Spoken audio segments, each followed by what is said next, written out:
music that I think personally a lot of people, if they took the plunge and were to experience it, they would honestly be surprised about what they'd hear and what they'd experience, you know, and they'd walk away.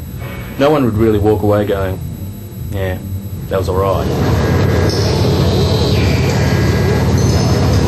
People are either going to really like it or they're going to really hate it.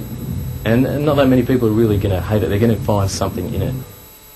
I don't know, I just like making noise really, and there's no real sort of concepts behind any of my stuff, it's just what I think sounds good at the time.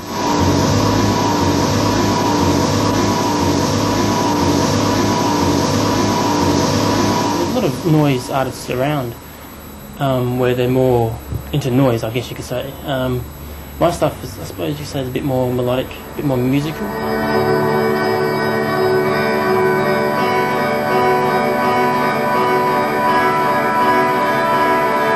I generally just want to create noise, and if I can see people with their fingers in their ears, then that's normally a good sign for me.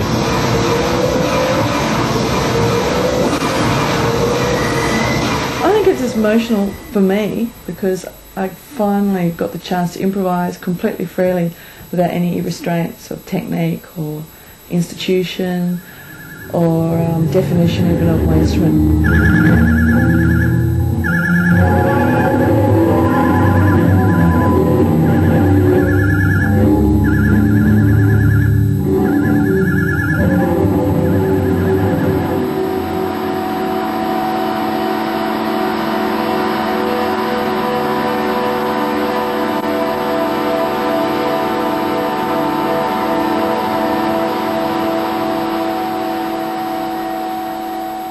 I did a recording with Cat Hope in early 1999, and she was recording an album for a band, Gata Negra, and she brought down a few people to the recording sessions that she knew and started talking amongst ourselves about sort of experimental music, and I ended up playing some Cat stuff and she really liked it. I got asked to do something for the music festival, Totally Hugely Music Festival, and I really didn't have the courage to sort of do something on my own that wasn't really I didn't want to do a song type based thing, which is what Gata Negra is.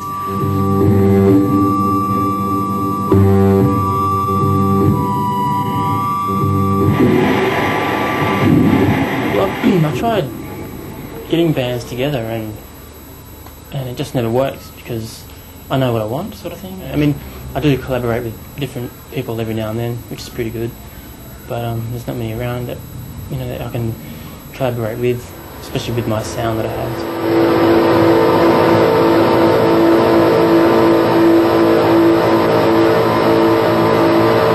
I wasn't confident enough to just launch out and do it without singing, so I got Al Smith together and we formed Lux Mammoth. Doing it with someone else and finding other people who wanted to do it was a really big help for me. I've only really been doing Gomst for about a year or so, I'd say.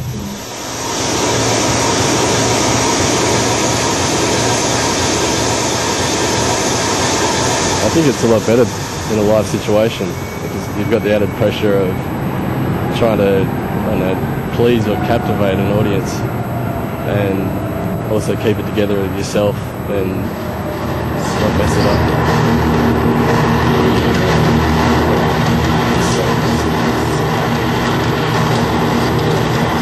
Yes, it's good that I'm in the beginning of that scene, you know, so, I mean, I guess it's not really the beginning, I mean, it did happen at least 10, 15 years ago, but music back then was pretty different, not different, more commercialised, I guess, back then.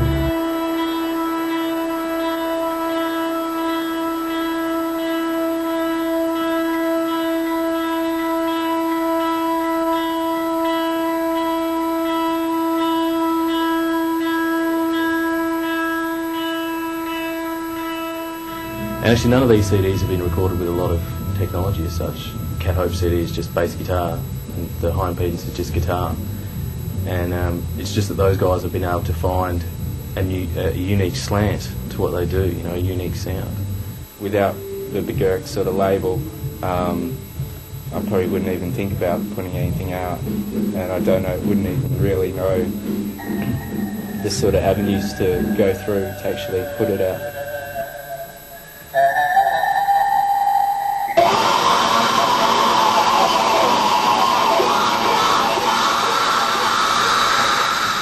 The fact that there is a label that maybe you can sort of seek out and pursue to release your material might change the status of those musicians as such.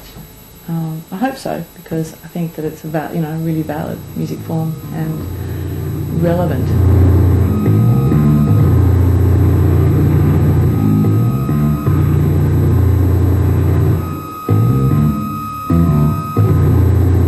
We also had a lot of people coming up to us and saying, well, geez, we've been doing this sort of stuff as well, but we didn't think anyone would really want to listen to it, or it would be impossible to get gigs. So we started to really find, and I started to really find, that there was a real a scene sort of waiting to happen. I don't know, I think it's lurking in the background, so to speak. I don't know, it's something that people have to go to the way to look for and discover, rather than in so-called kind of mainstream gigging in Perth, or the bands in Perth. I thought, well, it'd be great to start a label and to start releasing some of this stuff. So I did research for 6 months and working out various ways to do it. And in December, I finally got it all together with a little bit of cash, and put out the first 2 CDs. And the Sound Gallery label sort of started from there, so December 2000.